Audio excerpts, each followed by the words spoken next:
Hi guys, welcome to my YouTube channel. ఎవరైనా మన ఛానల్ని ఫస్ట్ టైం వస్తే సబ్స్క్రైబ్ చేసుకోండి, అలాగే ఈ వీడియోకి లైక్ కొట్టండి. డే 1 కలెక్షన్ వచ్చేసి రాజాసాబ్ 101 crores అని చెప్పాను నిన్న. అఫీషియల్గా మేకర్స్ నుంచి 1112 crores గ్రాస్ పోస్టర్ అయితే రిలీజ్ అయింది.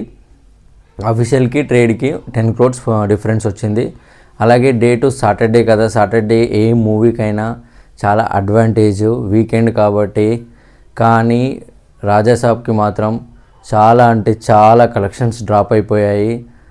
ఆల్మోస్ట్ 70-75% కలెక్షన్స్ డ్రాప్ అయ్యాయి compare to first day. Day 2 వచ్చేసి ఓన్లీ 35 to 40 crores మధ్యలో కలెక్ట్ చేసింది యాజ్ పర్ ట్రేడ్ అనాలిసిస్. ఇంకా మేకర్స్ నుంచి అయితే పోస్టర్ రాకపోవచ్చు.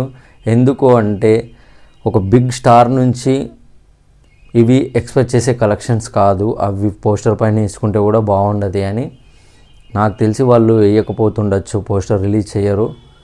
చేస్తే గీస్తే after Sunday total 3 days collections poster release చేస్తారు. మరి ఈ సినిమా ఇంకా బ్రేక్ ఈవెన్ కావాలంటే చాలా కలెక్ట్ చేయాలి. 209 కోట్ల షేర్ కలెక్ట్ చేస్తేనే ఇది క్లీన్ హిట్గా నిలుస్తుంది. ఇప్పటికి వచ్చిన కలెక్షన్లు ఓన్లీ 80 crore చేంజ్ ఏమో వచ్చాయి. షేర్ వచ్చేసి నెట్. ఇంకా మూవీ 120-130 crores కలెక్ట్ చేయాలి. మరి కలెక్ట్ చేసే ఛాన్స్ ఉందంటారా? ముందు ఇంకా చాలా మూవీస్ రాబోతున్నాయి, కానీ హాలిడేస్ కూడా రాబోతున్నాయి కాబట్టి చాలా ఛాన్సెస్ ఉన్నాయి. ఎందుకంటే ఏదైతే ఓల్డ్ గెటప్ యాడ్ చేశారంట, old getup scenes 4-5 minute scenes కానీ సెకండ్ హాఫ్లో కొద్దిగా చాలా ట్రిమ్ చేశారంట.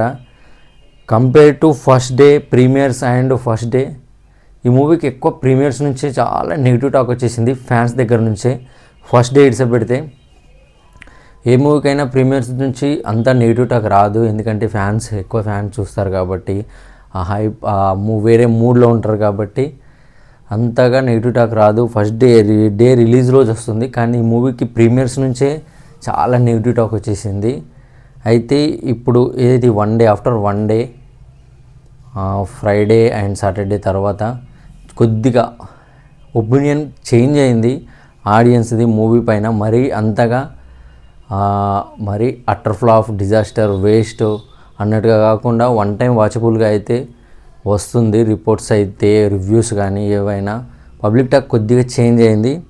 ఇప్పుడు సంక్రాంతి హాలిడేస్ కూడా ఉన్నాయి కాబట్టి ఏమైనా ఇప్పుడు నెక్స్ట్ రిలీజ్ అయ్యే మూవీస్ బ్లాక్ బస్టర్ టాక్ తెచ్చుకోకపోతే ఈ సినిమా కూడా బాగా ఆడుతుంది, క్లీన్ హిట్గా నిలిచే ఛాన్స్ ఉంది 100%. కానీ వేరే సినిమాలకు బ్లాక్ బస్టర్ టాక్ వస్తే మాత్రం ఇది పాతాళానికి మాత్రం ఖచ్చితంగా పోతుంది. 12 మండే మనశంకర వరప్రసాద్ తర్వాత అవి మనశంకర వరప్రసాద్ కానీ 13 నాడు భర్త మహాశైలకు విజ్ఞప్తి, P&W కానీ ఇంకోటి నారి నడుమ మురారి, ఈ 3 మూవీస్ కానీ మంచి టాక్ తెచ్చుకున్నాయా ఈ సినిమా షెడ్కి వెళ్తుంది ఖచ్చితంగా. మారుతి నిన్న ఇంటర్వ్యూలో ఏమంటున్నాడు, ఈ సినిమా మరి ఫ్యాన్స్ని సాటిస్ఫై చేయలేదు, మరీ డిసప్పాయింట్ చేయలేదు, న్యూట్రల్గా ఉంచింది. నాకు తెలుసు ఆ సీన్ కూడా ట్రైలర్లో రిలీజ్ చేసిన సీన్ కూడా యాడ్ చేయలేము, దానివల్ల చాలామంది డిసప్పాయింట్ అయ్యారు.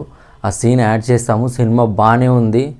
మీరు కొద్దిగా ఇలాంటి మేము కొత్త ప్రయత్నం చేసినప్పుడు మీకు కొద్దిగా సాటిస్ఫై అవ్వకపోవచ్చు, కానీ రియలైజ్ అవుతారు సినిమా బాగుందని అనే ఇంటెన్షన్తో మాట్లాడుతున్నాడు.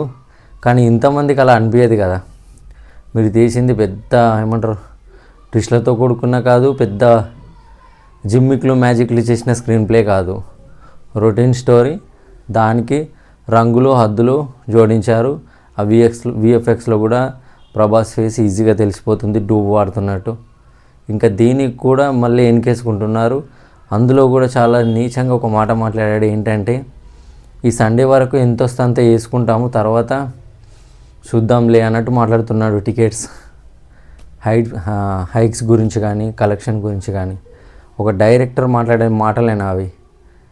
ఈయన నోటిదుల వల్లనే సినిమాకి హైప్ రాలేదు. ఏవైతే ఈ 1 week నుంచి ఇంటర్వ్యూస్ ఇచ్చాడు కదా, అందులో ప్రభాస్ని పొగుడుతున్నా అని అతను అనుకుంటున్నాడు, కానీ ప్రభాస్ని తగ్గిస్తున్నట్టే అనిపించింది ఆయన ప్రతి ఇంటర్వ్యూలో కూడా. చాలా అంటే చాలా ఇమ్మెచ్యూర్గా మాట్లాడుతున్నాడు. ఆయన ఇంత పెద్ద సినిమా హ్యాండిల్ చేయలేడని ఆయన ఇంటర్వ్యూలు చూస్తే అర్థమైపోతుంది. అదే రిజల్ట్ కూడా వచ్చేసింది. చూద్దాం మరి నెక్స్ట్ వీక్ ఏం జరుగుతుందో, నెక్స్ట్ రాబోయే సినిమాలు ఎలా ఉండబోతున్నాయో మళ్ళీ కలుసుకుందాం. అంటే దెన్ బాయ్.